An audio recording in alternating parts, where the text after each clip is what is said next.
भक्ति भारत में आपका स्वागत है। अगर आपको वीडियो पसंद आए तो इसे लाइक करें, शेयर करें और ऐसे और भी भक्ति वीडियो देखने के लिए सब्सक्राइब करें। दुर्गा सप्तशती अध्याय 2। देवताओं के तेज से देवी का प्रादुर्भाव और महिषासुर की सेना का वध। महर्षि मेघा बोले, प्राचीन काल में देवताओं और असुरों में पूरे 100 वर्ष तक घोर युद्ध हुआ था।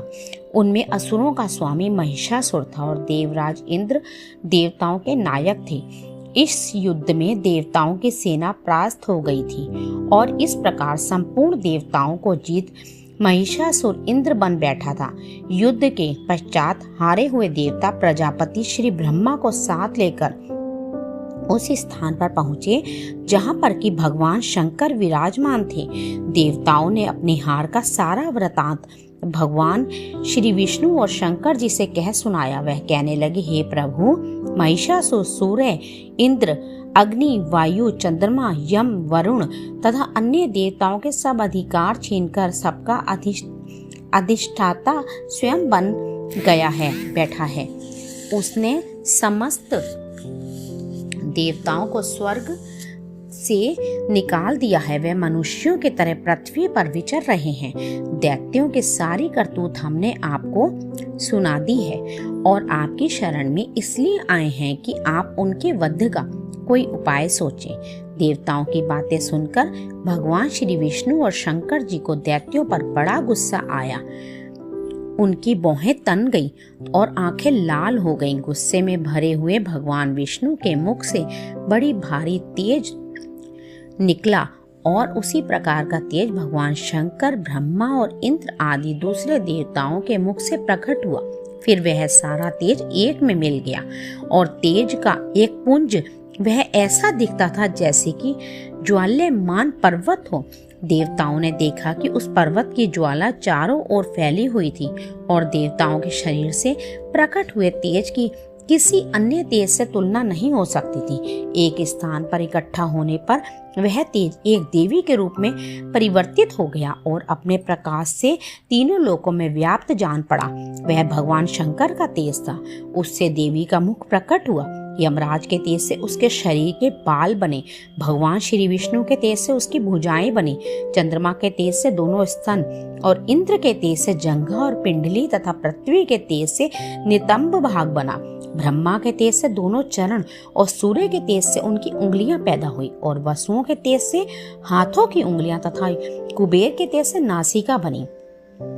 प्रजापति के तेज से उसके दांत और अग्नि के तेज से उसके नेत्र बने। संध्या के तेज से उसकी बाहें और वायु के तेज से उसके कान प्रकट हुए। इस प्रकार उस देवी का प्रादुर्भाव हुआ। महिषासुर से पराजित देवता उस देवी को देखकर अत्यंत प्रसन्न हुए। भगवान शंकर ने अपने त्रिशूल से एक त्रिशूल निकालकर उस देवी को दिया और भगवान विष्णु ने अपने चक्र में से एक चक्र निकालकर उस देवी को दिया। वरुण ने अपने चक्र में से एक चक्र निकालकर उस देवी को दिया। वरुण ने देवी को शंख भेंट किया। अग्नि ने इसे शक्ति दी। वायु ने उसे धनुष और बाण दिए। सहस्त्र नेत्रों वाले श्री देवराज इंद्र ने उसे अपने व्रज से उत्पन्न करके व्रजदियां और ऐरावत हाथी का एक घंटा उतारकर देवी को भेंट किया। यमराज ने उसे काल दंड में ले एक दंड दिया। वरुण ने उसे पाश दिया।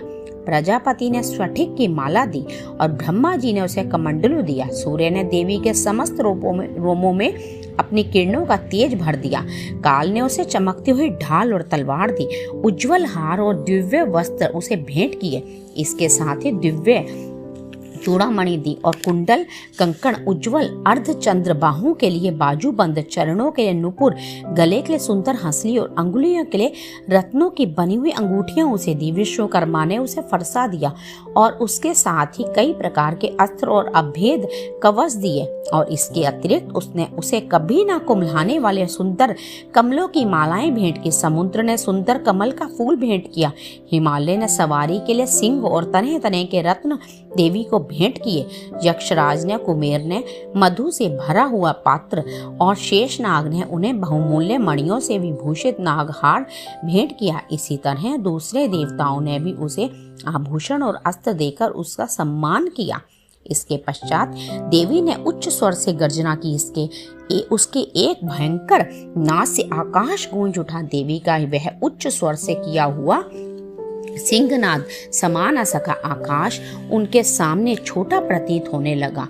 उससे बड़े जोर की प्रतिध्वनि हुई, जिससे समस्त विश्व में हलचल मच गई और समुद्र कांपने उठे, पृथ्वी डोलने लगी और उसके सब पर्वत हिलने लगे। देवताओं ने उस समय प्रसन्न हो सब सिंह वाहिनी जगतमयी देवी ने कहा, देवी तुम्हारी जय हो। इसके साथ महर्षियों ने भक्ति भाव से विनम्र होकर उनकी स्तुति की। संपूर्ण त्रिलोकी को शोक मग्न देखकर दैत्यगण अपनी सेनाओं को साथ लेकर हथियार आदि सजाकर उठ खड़े हुए। महिषासुर के क्रोध की कोई सीमा ही नहीं थी। उसने क्रोध में भरकर कहा, यह सब क्या है?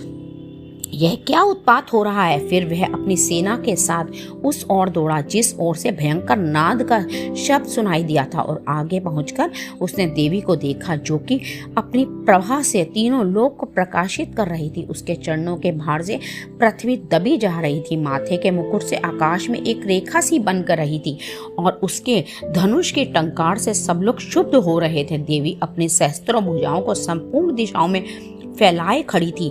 इसके पश्चात उनका दैत्यों के साथ युद्ध छिड़ गया और कई प्रकार के अस्त्र शस्त्रों से सबकी सब दिशाएं उद्भाषित होने लगी। महिषासुर की सेना का सेनापति चिक्षुर नामक एक महान असुर था। वह आगे बढ़कर देवी के साथ युद्ध करने लगा और दूसरे दैत्यों की चतुरांगिणी सेना साथ लेकर चामर भी लड़ने लगा और 60,000 महारथियों को साथ लेकर उद्वर्ग नामक महादैत्य आकर युद्ध करने लगा और महाहनु नामक असुर 1 करोड़ रथियों को साथ लेकर, असिलोमा नामक असुर 5 करोड़ सैनिकों को साथ लेकर युद्ध करने लगा। वाशकल नामक असुर 60 लाख असुरों के साथ युद्ध में आ डटा। विडाल नामक असुर 1 करोड़ रथियों सहित लड़ने को तैयार था। इन सब के अतिरिक्त और भी हजारों असुर हाथी और घोड़ा साथ लेकर लड़ने लगे और इन सब के पश्चात महिषासुर करोड़ों रथों, हाथियों और घोड़ों सहित वहां आकर देवी के साथ लड़ने लगा। सभी असुर तोमर, भिंदीपाल, शक्ति, मूसल, खंडकों, फरसों, पट्टियों के साथ रणभूमि में देवी के साथ युद्ध करने लगे। कई शक्तियां फेंकने लगी और कोई अन्य शस्त्र आदि।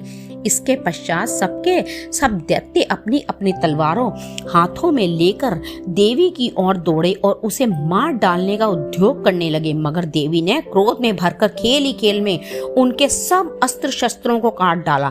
इसके पश्चात ऋषियों और देवताओं ने देवी की स्तुति आरंभ की और वह प्रसन्न होकर असुरों के शरीर पर अस्त्र शस्त्रों की वर्षा करती रही। देवी का वाहन भी क्रोध में भरकर दैत्य सेना में इस प्रकार विचरने लगा जैसे कि वन में दावानल फैल रहा हो।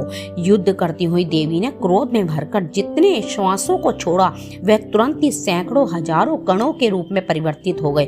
फरसे, भिंदीबाल, खड़क और पट्टिश इत्यादि अस्त्रों के साथ दैत्यों से युद्ध करने लगे। देवी की शक्ति से भरे हुए वह गण दैत्यों का नाश करते हुए ढोल, शंख, मृदंग आदि बजा रहे थे। तदंतर देवी ने त्रिशूल, गदा, शक्ति, खड़क इत्यादि से सहस्त्रों असुरों को मार डाला। कितनों को घंटे की भयंकर आवाज से यमलोक पहुंचा दिया। कितने ही असुरों को उसने पास में बांधकर पृथ्वी पर धर घसीटा। कितनों को अपनी अपनी तलवार से टुकड़े टुकड़े कर दिए और कितनों को गदा की चोट से धरती पर सुला दिया। कई दैत्य मूसल की मार से घायल होकर रक्त वमन करने लगे और कई शूल से छाती फट जाने के कारण पृथ्वी पर लेट गए और कितनों की बाण वर्षा से कमर टूट गई। देवताओं को पीड़ा देने वाले दैत्य कट कट कर मरने लगे। कितनों की बाहें अलग हो गई, कितनों की ग्रीवाएं कट गई, कितनों के सिर कटकर दूर भूमि पर लुढ़क गए, कितनों के शरीर बीच में से ही कट गए, कितनों की जंघाएं कट गई और वह पृथ्वी पर गिर पड़े। कितने ही सिरों व पैरों के कटने पर भी भूमि पर से उठ खड़े हुए शस्त्र हाथ में लेकर देवी से लड़ने लगे और कई दैत्यगण भूमि में बाजों की ध्वनि के साथ नाच कर रहे थे। कई असुर जिनके सिर कट चुके थे बिना सिर के धड़ से ही हाथ में शस्त्र उठाए हुए लड़ रहे थे। दैत्य रह रहकर ठहरो ठहरो कहते हुए देवी को युद्ध के लिए ललकार रहे थे। जहां पर यह घोर संग्राम हुआ था वहां की भूमि रथ, हाथी, घोड़े, असुरों की लाशों से भरी हुई थी। असुर सेना के बीच में रक्तपात होने के कारण रुधिर की नदियां बह रही थी और इस तरह देवी ने असुरों की विशाल सेना को क्षण भर में ही इस तरह से नष्ट कर डाला जैसे तृण काष्ठ के बड़े समूह को अग्नि नष्ट कर डालती है। और देवी का सिंह भी गर्दन के बालों को हिलाता हुआ बड़ा शब्द करता हुआ असुरों के शरीर से मानो उनके प्राणों को ही ढूंढ रहा था। वहां देवी के गणों ने जब दैत्यों के साथ युद्ध किया तो देवताओं ने प्रसन्न होकर आकाश से उन पर पुष्प वर्षा की। जय हो।